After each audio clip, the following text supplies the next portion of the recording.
আজকে আমরা দোকানের মতো লচ্চা পরোটা বানাবো। তার জন্য আমি ময়দা নিয়েছি 2 কাপ, যেটিকে আমি একটি চালনির সাহায্যে এভাবে ছেঁকে নেব। তার মধ্যে নিয়েছি একটু নুন, নিয়ে মিশিয়ে নেব।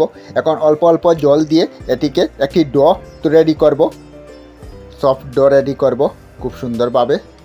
অল্প অল্প জল দিয়ে ডোটি রেডি করতে হবে। এইভাবে হাত দিয়ে ভালোভাবে মাখতে হবে। তারপরে অ্যালুমিনিয়াম ফয়েল দিয়ে ডেকে রেখে দেবো 1 ঘন্টা। 1 ঘন্টা হয়ে গেছে। এখন আবার এটিকে দেখেন কি সুন্দর সফট হয়েছে। আমি আবার এটিকে ডলবো, একটু ময়দা ছিটিয়ে নিলাম তার উপরে। ময়দা ছিটানোর কারণ হলো যাতে এটি না চিপকে যায়। এভাবে 2 হাতে ভালোভাবে ডলার পর এটাকে এভাবে 2 ভাগে ভাগ করে নেব এবং নিচে কেটে নেব। আমি 8টি রুটি তৈরি করব, এইভাবে 8টি পরোটা। এখন সব কয়টিকে গুল গুল করে নেব হাতের সাহায্যে। গুল করার পর এখন রুটি বলে নেব সুন্দর করে।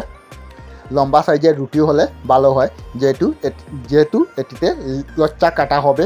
এই যে লচ্চা কাটা হয়ে গেছে আমাদের। এইভাবে সব কয়টিকে বলিয়ে হাত দিয়ে এইভাবে গুল করে নেব। এইভাবে সব কয়টিতে করতে হবে আমাদেরকে। 8টি করা হয়ে গেছে। এখন আমি হাতের সাহায্যে টিপে টিপে রুটি বানাতে হবে। এখানে বেলনি দিয়ে বানালে হবে না, না হলে লচ্চাটি খুলবে না। এইভাবে সব কয়টিকে করতে হবে আমাদেরকে। দেখেন কি সুন্দর রুটিটি হয়েছে। আমি প্রথম থেকে তাওয়া বসিয়ে রেখেছি, তাওয়াতে হিট হয়ে গেছে। এই দেখেন এইভাবে দেখতে উল্টে পাল্টে ভাজতে হবে। আর অল্প ভাজার পর আমি তার মধ্যে ঘি লাগাবো। এখন দেখেন পাল্টে দিলাম আবার। যেহেতু মোটা, এটিকে ভালোভাবে দুদিক থেকে উল্টে পাল্টে দিতে হবে। এই যে ঘি লাগিয়ে দিলাম 2 সাইডে। আমাদের ঘি লাগাতে হবে, আপনারা রিফাইন অয়েলও লাগাতে পারবেন। এই দেখেন এইভাবে সব কয়টিকে আমাদেরকে ভাজতে হবে। এই যে এইভাবে উল্টে পাল্টে ভেজে নিলাম। এখন নামিয়ে নেব সব কয়টিকে। আমাদের সব কয়টি ভাজা হয়ে গেছে।